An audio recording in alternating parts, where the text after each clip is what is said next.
Hello viewers, welcome in my class. Today we learn about megasporogenesis गुरु बीजाणु जनन। पौधे में गुरु बीजाणु के बनने की प्रक्रिया को ही गुरु बीजाणु जनन या मादा युग्मकोद्भिद के बनने की प्रक्रिया को गुरु बीजाणु जनन कहते हैं। गुरु बीजाणु मात्र कोशिका में अर्धसूत्री विभाजन से 4 गुरु बीजाणुओं का निर्माण होता है, जिसमें से केवल एक ही क्रियाशील होती है और बाकी 4 नष्ट हो जाते हैं। अब उस एक कोशिका में विभाजन से फिर 8 केंद्रकीय संरचना बनती है, जिसे मादा युग्मकोद्भिद कहते हैं। आइए अब हम इसको वीडियो की मदद से समझने का प्रयास करते हैं। आपको यहाँ स्क्रीन पर एक गुरु बीजाणु मात्र कोशिका का डायग्राम दिखाई दे रहा है। इस गुरु बीजाणु मात्र कोशिका में ही अर्धसूत्री विभाजन के फलस्वरूप 4 कोशिकाओं का निर्माण होता है। अब इस गुरु बीजाणु मात्र कोशिका में विभाजन होगा और एक केंद्रक से 4 केंद्रकों का या 4 कोशिकाओं का निर्माण होगा। यह होने वाला विभाजन अर्धसूत्री विभाजन होता है, जिससे एक द्विगुणित कोशिका 4 अगुणित कोशिकाओं में परिवर्तित हो जाती है। अब इन चारों कोशिकाओं में से केवल एक ही कोशिका क्रियाशील होगी और बाकी 3 कोशिकाएं जो हैं वो नष्ट हो जाएंगी। जो ये बची एक कोशिका है वही आगे चलकर मादा युग्मकोद्भिद का निर्माण करती है। जो ये बची एक कोशिका है उसमें फिर विभाजन होता है और 8 केंद्रकीय संरचना बनती है। इसमें होने वाला विभाजन समसूत्री विभाजन कहलाता है।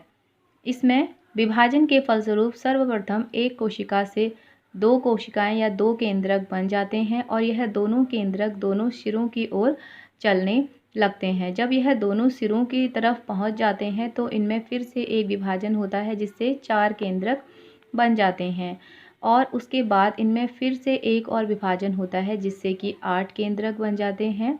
अब यह 8 केंद्रकीय संरचना कहलाती है। इसमें से 4 केंद्रक एक सिरों की ओर और 4 केंद्रक दूसरे सिरे की ओर होते हैं। इन चारों केंद्रकों में से एक एक केंद्रक मध्य की ओर चलते हैं और द्वितीय केंद्रक का निर्माण करते हैं। यहाँ पर आपको 2 केंद्रकीय, 4 केंद्रकीय और 8 केंद्रकीय संरचना दिखाई दी है, जो विभाजन के फलस्वरूप बनी है।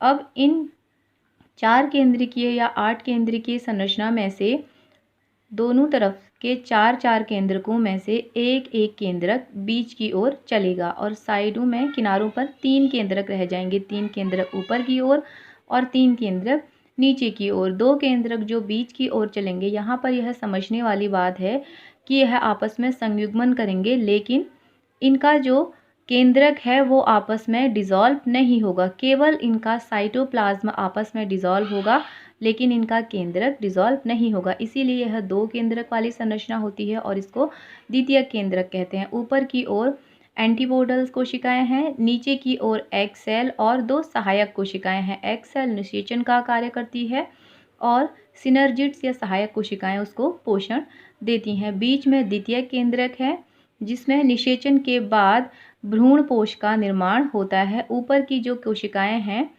एंटीपोडल्स, वो निषेचन के बाद नष्ट हो जाती हैं।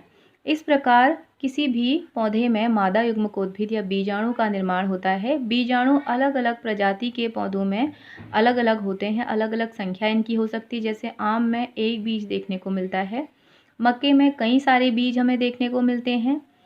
उसी प्रकार अनार में भी हमें कई सारे बीज देखने को मिलते हैं। नींबू, संतरा आदि इन सभी में हमें कई सारे बीज Thank you for watching this video.